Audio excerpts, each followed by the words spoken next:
I'm Doug Austin, editor of eDiscovery today, and glad to be with you. Guys, why don't you introduce yourselves? Hi, Stephanie Clerking, Director of Litigation Support at Cora and Tillery here in St. Louis. Nick Wittenberg, Corporate Counsel Senior Advisor for Legal Technology Innovation at our media. And I am Stephen, VP of Sales over at Repario. Love being here every time. All right. Stephanie had a great idea for a topic that I think we all can relate to.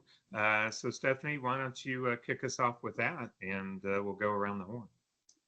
Yeah, so some of you may have seen a LinkedIn post about this, but last Friday, I woke up to, I don't know, 20 or 30 different sales emails, and I normally get that many in a week or so, but for some reason, Friday and Thursday night, just they all came in at once, and it reminded me of what has been annoying me over the last couple of years, I guess to say nicely, and that's just the cold sales emails and phone calls. They've taken a turn to the extreme lately, and I've always been a big proponent of answering cold emails because that's how I learned this industry early on. I mean, when I knew zero about eDiscovery, one of my first contacts was a random sales email, and I just replied and said, "Hey, I'm new to the industry. If you're happy to chat about your product, can I ask you, questions?"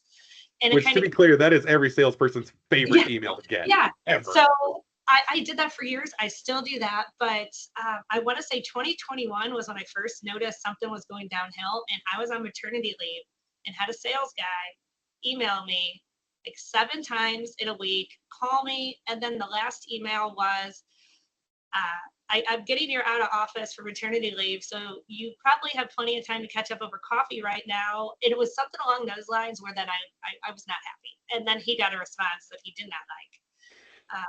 But yeah, I think I might have hit a nerve because my LinkedIn post, it looks like quite a few people saw it and were sharing, the frustrating practices. And I listed a couple of my top grievances. I mean, it's almost Festivus season, so let's air some grievances here. And the worst offender so far I see is the sending a calendar invite with no prior contact.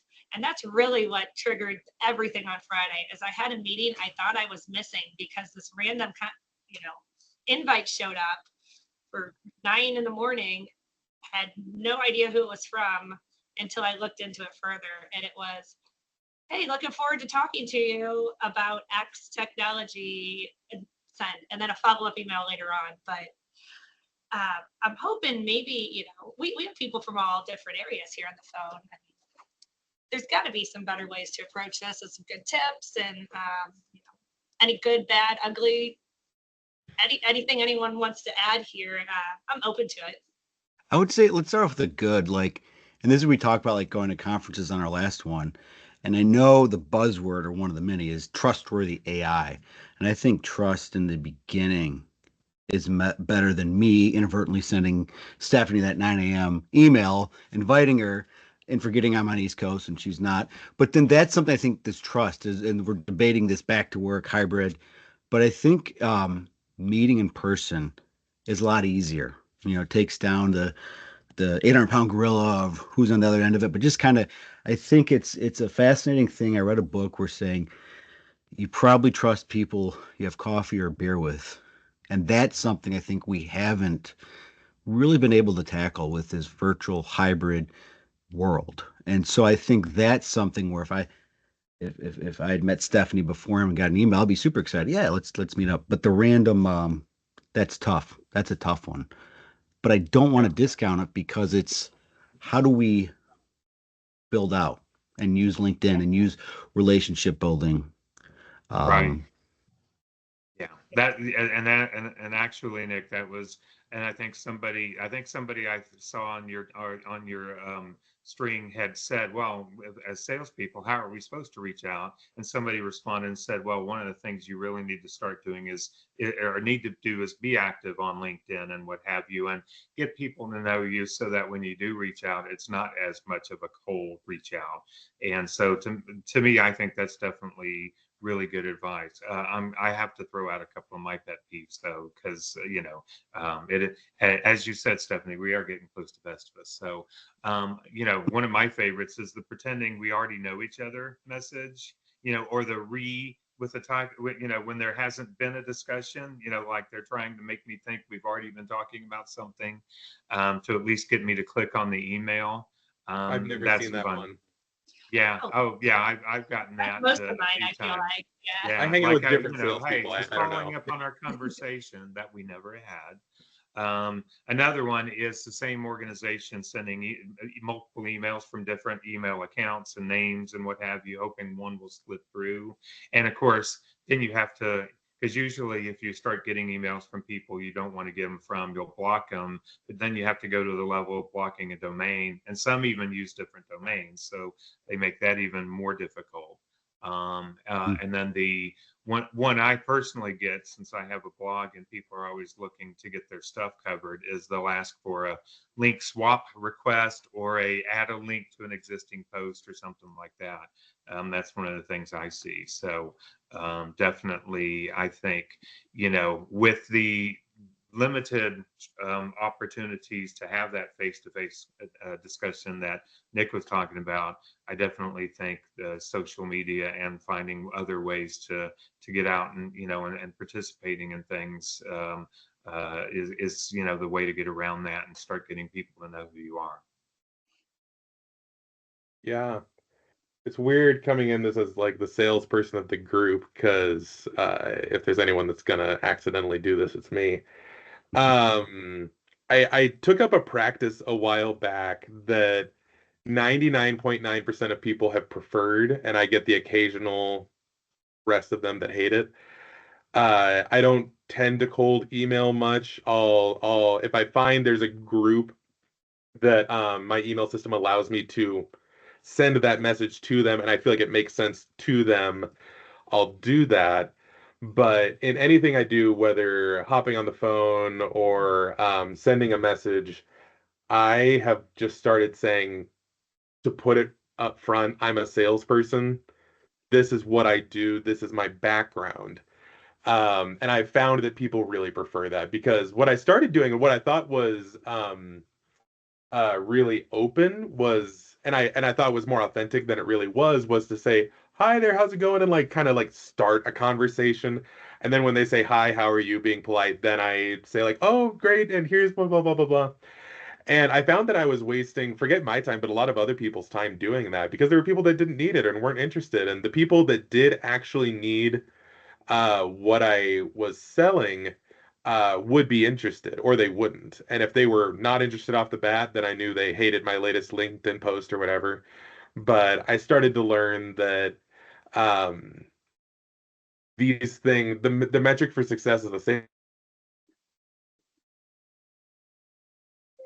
Get opened or how many calls get answered, but the metric for salesperson is how much you help. And I just found that being direct is a lot of people found it refreshing, of just like, oh, he's saying what it is, like that is my job, that's what I'm here to do, so I'd rather just do it directly than sneak in the back door. It's hard to measure some of this, and I wonder if it's the metrics, long game versus the short game, because I Sure. constantly telling law students, lawyers, colleagues, professionals, the successful thing I've noticed is like the table touch, where waiters at a great restaurant, they're there, but they're not hovering. Same with a professional or young person is, hey, here's my new article. Would love to catch up and chat with you. Um, and that way, when something comes up, job opportunity, sale, or something like that, you're back of mind without having to talk about the latest and greatest that you got. And compare that with what Stephanie, like the 7 emails a week, where maybe if that 7 had been the long game, it would have built up. But it is something I think there's a lot of situations. We need products right now, but then a lot of us are worrying about budget sales and headcount and funding, and sometimes it's just trying to engage with people. And then I'd like to, Stephen brought up the point is, and I think it's more of an art, is how do you make introduction, build trust, be mindful of time, but still kind of move the needle? Yeah, I think part of this is a shift in I can usually pretty much tell right away, is this someone emailing me that actually has been in the legal industry, or are they contracted, like a third party that's just doing cold calls? Those have become very night and day different type emails. And the ones that have been the worst offenders over the years, like that maternity leave email, third party that was contracted. I got a call from someone I knew there that said, wow, we're sorry, we actually have ended that whole relationship with that company because it wasn't the strategy we signed up for. So that's when you lose, I think, not just the personal touch, but the connection to even the industry. It's backfiring a little bit. And it's hard though, but I appreciate any email that starts out with, hey, I saw you were at so-and-so event, or you talked about this. Well, you took the time to actually look up something about me or the firm or someone I work with. Well, you have my attention now. And at a minimum, I'll usually read and reply, even if it's just saying, hey, I'm not interested right now, but thanks for, the message. That's better than the spamming me with something that's clearly just an auto-generated email. Yeah. Yeah. And I think Go ahead, Stephen. No, please. I was just going to say, couldn't agree more. I mean, that, if they do have taken the time to at least know a little bit about you when they reach out, it makes a world of difference. Yeah, and even I think, Stephanie, you hit on something there. Those things take time because you can't automate. You can get like an event list and like pull all the names, get the emails, say, I saw you at this event. But the thing you can't fake is, hey, I saw your post about this on LinkedIn. That takes time. You can't mass do that. Yeah. So if I ever do that, it's because, A, I actually saw their post. B, I really liked it. C, they had the engagement to get to me. We're probably in the same industry, and then from there, it's kind of natural. Well, what I think I told you this, Stephen, but so at Legal Week, I was only there 24 hours or 27. Yeah. So while I was on the attendee list, I did not set foot in the exhibit hall. And the amount of emails I had following up with our discussion from the booth when I wasn't there was telling right there. That wasn't even I scanned your badge list. That was clearly an auto-generated from the attendee list. The last thing I'd pepper in is I feel like short is so good. Like I've been seeing a lot of these emails that are very, to me, clearly GPT generated, that have like 27 emojis and a very long detailed, this is what this is. I feel like short can be so effective. Like, hi, this is who I am. Do you have 5? I don't know. Nick, what have you seen coming in and going out? That is, an interesting thing as we generative AI is how do we use it so it's not too long? We go back and parse it down. But it is something maybe we could explore another time. But what are some like the top 3 things that hit? And the problem is it's what hits with Stephanie or Doug or Steven may not hit with me. And so that's something, but I definitely think what everybody's brought up is background. I think of the briefing book. If you're government, you bring with the principal, so you have the information and avoid the, the quietness and stuff like that. But that I think is going to sell a lot more than the, hey, see you at the booth. And Stephanie was speaking at 82 panels at the time. Yeah. And you have to watch the email, the mechanisms that are going to block the emails. So there are things there to consider too. One last around the horn it's been great getting together again. Doug, thanks for organizing this, and always a pleasure. Stay warm out there as those holiday festivities are starting, and we'll see you on LinkedIn. Yeah. Thanks, Bye, everybody. guys. Yeah. Bye. That was good.